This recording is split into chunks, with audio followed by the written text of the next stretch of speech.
요한계시록 4장 1절에서 11절까지의 말씀을 저와 여러분이 한 절씩 교독하겠습니다.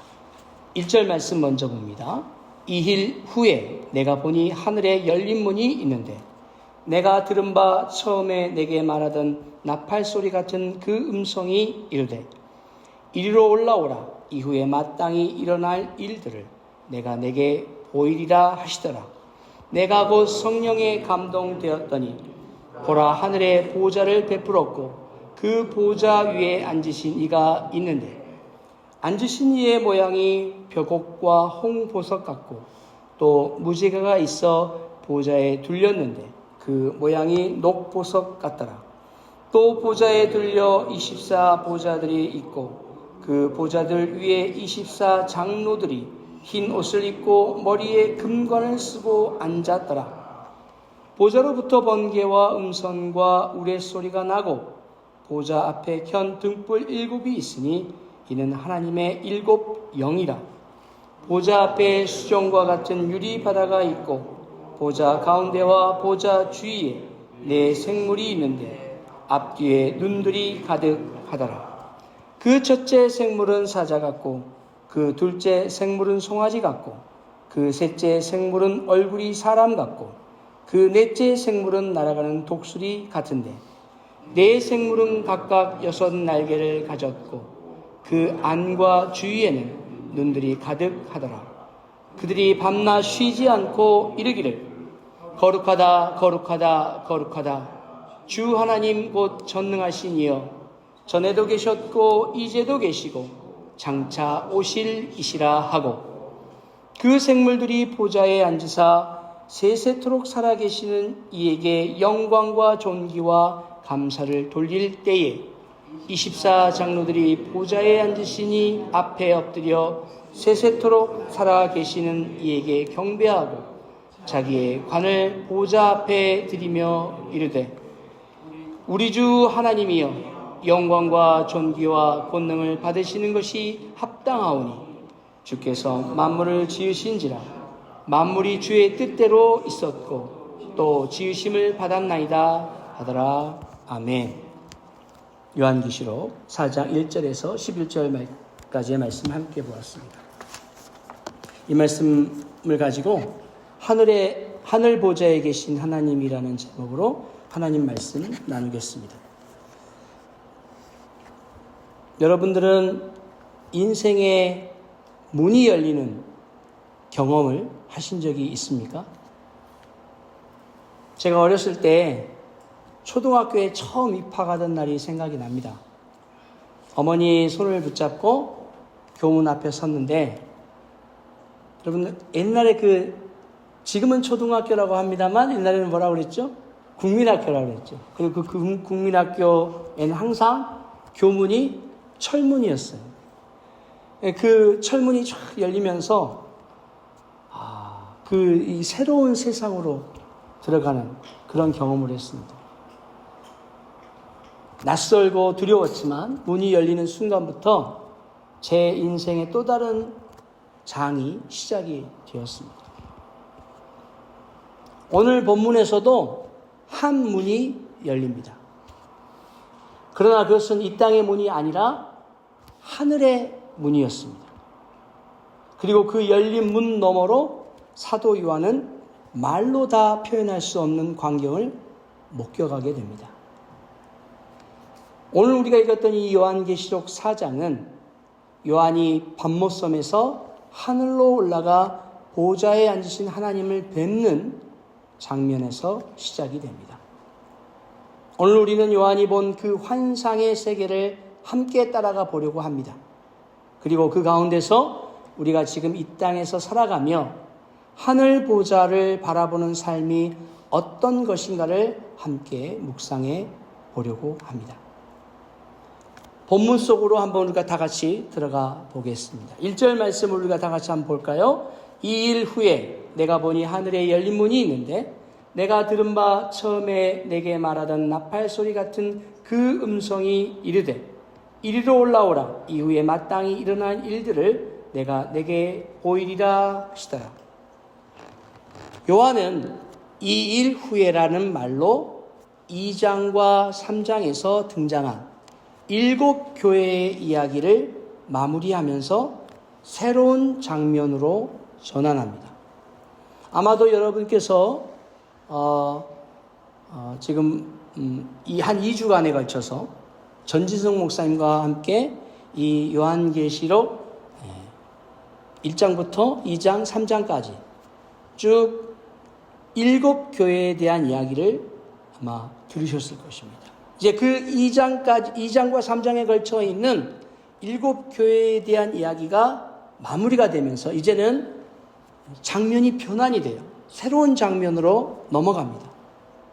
그런데 그 새로운 장면이 무엇이었습니까?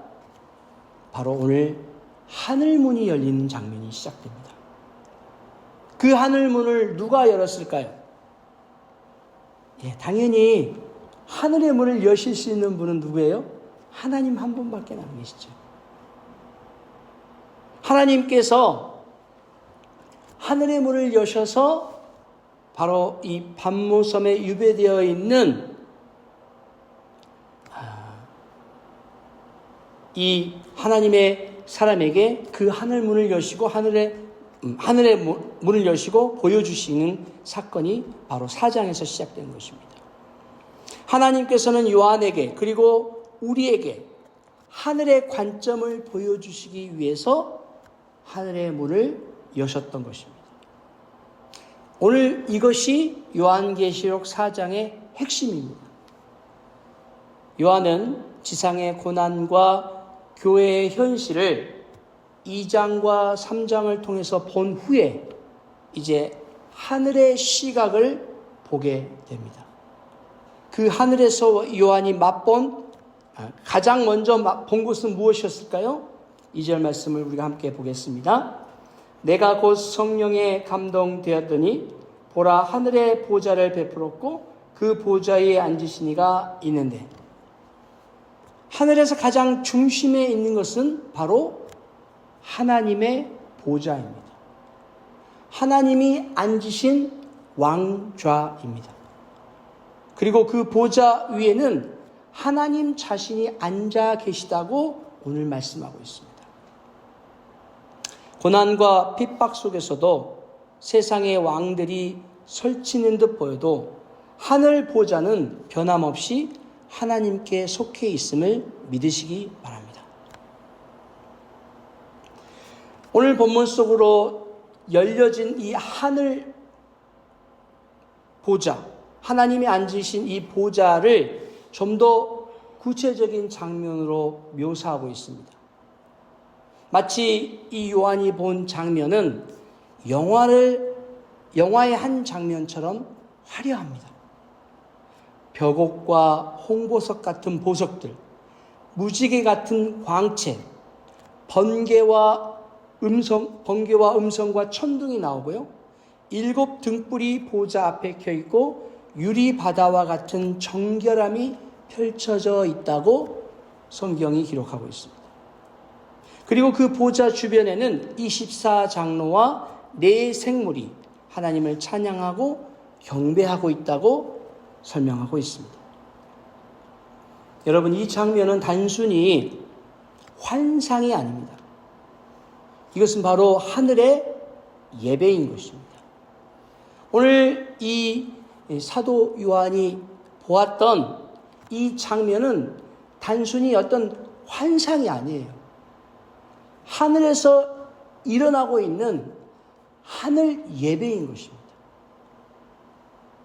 자, 우리가 지금 드리고 있는 이 예배가, 이 모임이, 이 교회가 단순히 어떤 하나의 기관, 의식, 행사가 아니라는 말입니다. 하늘에서 드려지고 있는 예배에 동참하는 것임을 보여주는 장면인 것이에요. 여러분, 우리가 이 자리에 모여서 기도하는 것이, 우리가 이 교회에 모여서 예배 드리는 것이, 교회에 모여서 함께 성도의 교제를 나누는 것이 그냥 우리끼리 그냥 사이좋게 지내고 즐겁게 행사하고 그냥 예배 드리면서 기쁨으로 찬양하고, 이게 아니라 우리가 예배 드리는 그 순간에도, 우리가 모여서 함께 기도하는 그 순간에도 하늘에서 똑같이 하늘 예배가 이루어지고 있고 하늘에서 똑같이 하나님을 경배하며 찬양하는 모임이 이루어지고 있다는 것입니다. 8절 말씀을 우리가 함께 보겠습니다. 네 생물은 각각 6날개를 가졌고 그 안과 주위에는 눈들이 가득하더라. 그들이 밤낮 쉬지 않고 이르기를 거룩하다 거룩하다 거룩하다 주 하나님 곧 전능하시니여 전에도 계셨고 이제도 계시고 장차 오실 이시라 하고, 계속해서 10절 말씀에는 24 장로들이 보좌에 앉으신 이 앞에 엎드려 세세토록 살아계시는 이에게 경배하고 자기의 관을 보좌 앞에 드리며 이르되, 이 장면에서 우리가 느끼는 가장 큰 메시지는 바로 이것입니다. 예배는 우리 존재의 중심이며 하나님은 예배받기에 합당하신 분이시라는 것입니다. 바로 오늘 사도 요한은 하늘에서 이루어지고 있는 그 예배를 보면서 그 하늘 예배가 바로 우리의 삶 가운데 펼쳐지고 있음을 깨달았던 것입니다. 그리고 그 예배의 중심은 바로 하늘 보좌에 앉아 계신 하나님이심을 이 사도 요한이 보았던 것입니다. 자, 이제 사도 요한이 바라보았던 하늘문이 열려지고 보았던 그 하늘 예배의 하늘 시각으로부터 그 시각을 이제 땅으로 한번 가지고 내려와 보겠습니다. 우리의 삶으로 한번 비추어 보겠습니다. 이 말씀은 단지 요한에게 주신 특별한 환상만이 아닙니다.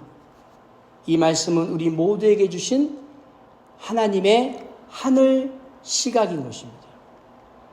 우리가 살아가고 있는 이 땅은 늘 불안하고 흔들립니다. 고난도 있고요. 또 두려움도 있고요. 믿음을 지키기 어려운 상황들도 많이 있습니다. 그런데 현실 한복판에서 하나님은 우리에게 하늘을 보여주고 계셔요. 무엇을 통해서요? 예배를 통해서. 교회를 통해서. 하나님께서는 교회를 통해서 천국을 보여주고 계시고 그 교회에 모여서 드리는 예배를 통해서 하늘 예배를 보여주고 계심을 믿으시기 바랍니다. 여러분, 솔직히 세상을 살아가실 때 불안하지 않으십니까? 불안하죠. 걱정이 됩니다. 어제 저희 아내랑 뭐 이런저런 이야기 하다가 집에 대한 얘기가 좀 나왔어요. 이렇게 하나님이 은혜를 주셔서 이렇게 큰 집에서 정말 살고 있는데, 물론 자가는 아닙니다. 렌트를 들어서 살고 있는데, 우리가 다음 집으로 갈 때는 이렇게 좋은 집으로 갈 수 있을까? 아마도 더 줄여서 가야 될 텐데 우리가 그때 가서 이렇게 만족할 수 있을까? 그러면서 10년 후에 20년 후에 우리가 인퇴할 때 정도 되면 우리 집 한 칸 정도가 있을까? 뭐 그런 이야기를 나누었습니다. 사실 우리가 인생을 살아가면 살아갈수록 물론 상황 형편이 좋아져서 또 하나님의 복을 많이 주셔서 노후의 걱정 뭐 없을 수도 있겠죠. 그러나 어떻습니까? 우리가 인생을 살아가면 살아갈수록 걱정이 많아지고 생각도 많아지고 고민도 많아집니다. 단순히 우리의 주머니가 풍성해지고 우리의 삶이 넉넉해져서만이 아니에요. 그런 것들이 우리 주머니 속에 있고 우리 손에 쥐어져 있지만 우리가 시간이 가면 갈수록 우리의 인생의 고민은 깊어져요. 많아져요. 왜 그렇습니까? 세상의 물질, 내 주머니 속에 있는 것들이 우리에게 참된 평안과 안식을 주지 못하기 때문에 그렇습니다. 그래서 오늘 불안합니다. 걱정이 됩니다. 병이나 걸리지 않을까? 큰 병이 와서 들어 누우면 어떻게 하지? 우리 자녀들이 그냥 예쁘게 착하게 잘 커주면 좋겠지만 여러분 또 세상이 그렇지 않잖아요. 우리 자녀들이 늘 행복한 일만 있지는 않잖아요. 자, 여러분 이런 현실의 삶에서 늘 걱정과 근심이 있게 마련이에요. 그런데 우리 하나님께서 이 요한계시록의 말씀을 통해서 세상의 것에만 매이지 말고 세상의 근심에만 너희가 붙잡혀 있지 말고 너의 주머니 속에 있는 것만 믿지 말고 거기에 안심을 하지 말고 땅만 바라보지 말고 어디를 바라봐라? 하늘을 바라보며 살아라. 라고 하시기 위해서 그 메시지를 주시기 위해서 오늘 이 세례 요한을 통해서 사도 요한을 통해서 요한계시록의 말씀을 우리에게 허락해 주신 줄 믿습니다. 여러분 이 세상의 많은 권세자들이 자신의 힘을 믿고 자신의 권세를 믿고 함부로 행동합니다.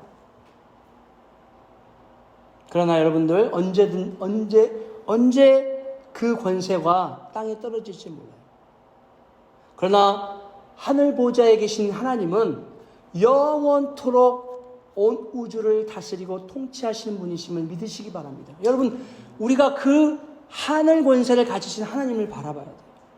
세상에 5년, 10년 짧게 권세를 행하는 그 권세자들에게 관심을 두기보다는 우리의 인생을 영원토록 다스리시는 하나님의 보좌 앞에 우리의 시선을 놓으시기 바랍니다. 여기서 우리가 무엇을 해야 할지를 이제 하나님은 말씀하고 계십니다. 우리가 이제 무엇을 해야 될까요? 바로 예배입니다. 예배는 고난 중에서도 눈물 속에서도 흔들리는 현실 가운데서도 하늘 보좌를 바라보며 하나님께 무릎을 꿇는 것입니다. 여러분 예배는 무엇라고요? 고난 중에서도 눈물을 흘리는 가운데서도 이 안타까운 현실 속에서도 하늘 보좌를 바라보면서 하나님 앞에 무릎을 꿇는 것이라는 것입니다. 이제 오늘 우리가 읽었던 이 말씀을 맺으려 합니다. 여러분 요한은 밤모섬이라는 외딴 섬에 갇힌 채 혼자 남은 여생을 마무리했습니다. 하지만 하나님은 그에게 하늘 문을 열어 보여주셨습니다. 오늘 우리가 처한 삶의 자리가 어떤 곳인지 하나님은 우리에게도 하늘 문을 열어 주실 수 있습니다. 그리고 그 문을 통해서 하늘 보좌를 바라보게 하십니다. 그때 우리는 깨닫습니다. 모든 것이 흔들리는 것 같아도 보좌는 흔들리지 않는다는 것을, 그리고 그 보좌 위에 우리의 하나님이 살아 계시다는 것을. 그러므로 사랑하는 여러분, 눈을 들어 하늘을 보십시오. 삶의 중심에 예배를 두십시오. 그리고 지금도 우리 가운데 임재하시는 하나님을 예배하고 경배하시기 바랍니다.